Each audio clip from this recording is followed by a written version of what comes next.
your mind of what the ministry is talking about. That the government is set to renew its labor pact with the United Arab Emirates. This is according to Henry Maiga, who is Uganda's consul general in Dubai. He said Uganda signed a memorandum of understanding with the UAE in 2019 to strengthen the labor externalization industry, but that MOU has since expired. And by the way, there are about 100,000 Ugandans currently who reside or work in the UAE and the neighboring Emirate of Sharjah. Ugandans remit about $250 million to $300 million annually, but the total number of remittances from Ugandans working abroad is $1.2 billion. That's a colossal sums of money. $1.2 billion is almost about almost 5 or 4 trillion Uganda shillings, and that's an enormous amount of. And I think we spotted it well. 100,000 numbers of Ugandans in UAE. Yes. So now, but you as a migrant workers' voice, what are our sisters and brothers telling you?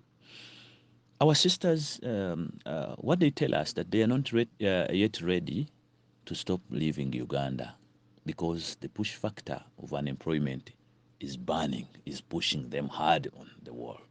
So they are not yet ready to stop going. This is where we have to inform government that it's time to tighten, for them to tighten their belts and get to provide us what we are calling for our betterment. Because if they leave us as we are, the next day outcries will increase, and if better policies, if we don't go into reforms of policies and coming up with policies like social welfare, social security, which is a big gap now, insurance of those nationals that are determined not to stay in Uganda and will continue living. Our own are suggesting that it's better we get policies that can give us a way, a protection home and away, to be sure that even if I go and I die from there, when I return home, there's a package, or if I incidentally get an accident or whatever, I'll always be covered. We have to be assured, just like the army people, when they go in a battle, they're always assured that something will be prepared for your family. That's the kind of request our own are now calling for, because they cannot avoid leaving this country. So we are calling upon Ministry of Gender, the line ministry, to think of talking the language of social welfare, the language of insurance, assuring those that in one way will incentivize the whole arrangement of safe labor. Some kind of insurance, even though these Ugandans are going to work abroad for themselves? Of course. We are not going. We are not talking about the Ugandans who go and seek jobs and then leave without a government clearance. We are talking of Ugandans who are leaving the country under a government program cleared by government, that they cannot leave without government clearing them. That's the category. People mix them. There is a category of you and me choosing to go to Bahrain. I may have a job in Bahrain. I connect to someone and I go alone, privately. But we cannot still say a government which gets job orders, and then these job orders are sent. Is government directly benefiting exactly. So it cannot be zeroed out. It cannot pretend now to call it private sector, yet they are earning $30 cut from each head before even deployment. So that is the thing we are talking about. You cannot keep on earning all these remittances from us and then you dump us. Then you would be more of traffickers. The traffickers do the same thing. So if they are earning about $30 per head for every Ugandan that's going, for the 200,000 Ugandans in Saudi Arabia, that's a lot of money. And also other monies collected from different sources. Do we have labor attaches? No. We don't have labor attaches.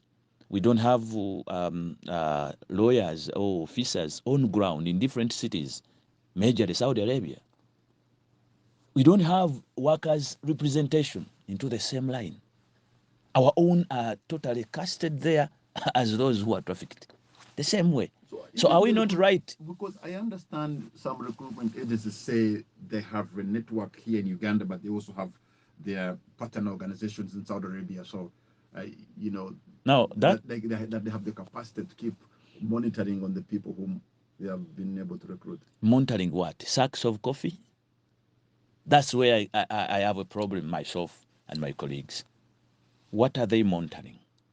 Besides, the point of interest comes in. How will they be able? Because they are not recruiting as NGOs. They are recruiting as limited profit-oriented companies. Do they earn any profit in this kind of business? Yes, Of they do. monitoring? Yeah, no, recruitment. Of course they do. Then how would they interest themselves in monitoring what they have earned a profit? How will they be able to protect their profits and the workers' rights? This is where we come in and say, now, we have to unpack the whole thing. It is where death begins. You find that even justice has been confined there in vain, that when somebody is the one to blame, he will make sure he gets to connive with the victimizer to confuse the evidence. So justice will never be prevailed for workers. If at all they do not unpack that lacuna, it is really very hard to challenge a company that he is purporting to be the recruiter, the same time representative of the employee, representative of the employer. He is everything, alpha and omega. How will you judge, even if you are the judge? How do you judge such a person? So their uh, positioning that we know you have coordinators. My question is, who pays these coordinators who are coordinating on behalf of companies? Is it the victimizer? The victimizer is the one, the Arab man is the one paying the coordinator that has been deployed by the company. We have something called the Uganda Council of Foreign Relations. I thought that would also be coming in handy. You know, some of these bodies we hear, I mean, are they just bodies in name? Some may not be as such pushing to the wall as the voice. They may be there. The Council of Foreign Relations, is it attached to the Minister of Foreign Affairs? I presume so, yeah. And if so, we have heard the Minister of Foreign Affairs position from Minister Okello Oryem. What did he say? If there was any Council of Foreign Relations, maybe in other relations, because labor relations are also part of the relations, which have been neglected, and the country doesn't want to wear its face. And you saw even Mr. Okello Oryem said, those who are living to Middle East, it is so funny and so contradictory. Mr. Okello Oryem said, for you girls and boys who want to still go to Saudi Arabia, you risk. For us, we are not there. So what does that council do if it is attached to their ministry? So now, you as Abdullah, individuals working with the Migrant Workers Voice, in your organization or yourself, what kind of experience do you have in terms of understanding the pain or the challenge of a migrant worker? Have you done this job yourself? We do as a team, as members of the Voice. I find some challenges myself and my colleagues, whom we try to join up heads and form this Voice. Challenges in terms of financing of our own movement, our own voice. We find challenges in connecting to the networks, reaching out to the workers. We would wish that if we were given an entry from the beginning, to always have a point to share with these recruiters. You know why I see a problem here is because whereas you seem to be doing something noble, something good, but it's not a business on your side. It's not a If business. it's not a business, Very then how difficult. do you sustain it? Very true. Because we have a membership element within the organization, we have sustained ourselves Who via subscribes that line. this? The members, the migrant workers, Okay. they pay, they put in money. It is the migrant workers solely who are funding us. Sometimes they do have money, sometimes they don't. So that's why we are saying if this is benefiting people who are recruited via a government line, it is high time government to think about us and see how they can try to find a position for such a voice to always be facilitated to represent these categories, or the workers themselves be given a liberty to represent themselves from their country, because they can easily associate from here than in Saudi Arabia. We have Ugandans in South Sudan. We have Ugandans in South Africa. We have Ugandans in Malaysia, in China. It appears your concern is Ugandans in the Middle East. Why? The Ugandans in Sudan, Ugandans in South Africa, not of them, all of them have gone by this kind of bilateral or these contracts. When you go closely and follow, they don't go by these contracts. I mean, we are looking at the formal deployment. Formal deployment includes workers leaving a country with formal contracts, which formal contracts that we can defend. We cannot begin defending someone in South Africa who left on a tourist visa. We actually don't know what we are basing on. As a responsible migrant workers' voice, we must be meaningful to that.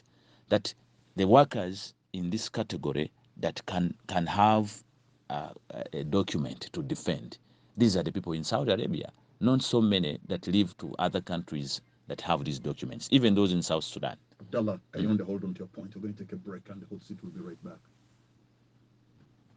And this is the hot seat. My name is Patrick Amara. My guest tonight is Abdallah Kayonde, Executive Director at Migrant Workers Voice, and we're talking about workers on the Workers' Day. You know, sometimes I'm told some people have been hoodwinked. You know, they've given them a contract, they are going to work maybe in a supermarket, they're going to work as drivers or something like that, and only to reach there, they find themselves in an enclosure, they're working as a housemaid, and maybe 16, 18 hours a day. Different salaries. Yeah, different salary. What causes all this? Deception. Actually, we'll call that deception. What causes that is the fraud entailed into the recruitment. And what causes the fraud is also brought by the poor administration, poor leadership, poor management at the Ministry of Gender. Because if they were really following up and also they make sure the exact numbers that have been assessed really leave the country, then wouldn't get such. And because the assessment in itself means looking at exactly the sponsors, the real bosses that are going to employ these people. Are they existing? They will cross-match via the embassy to confirm that these are not deceptions. And secondly, the discrimination of workers. What do you mean? Workers are nowhere to be seen. Or in this whole negotiation? Yes. Therefore, whoever is there are only two parties.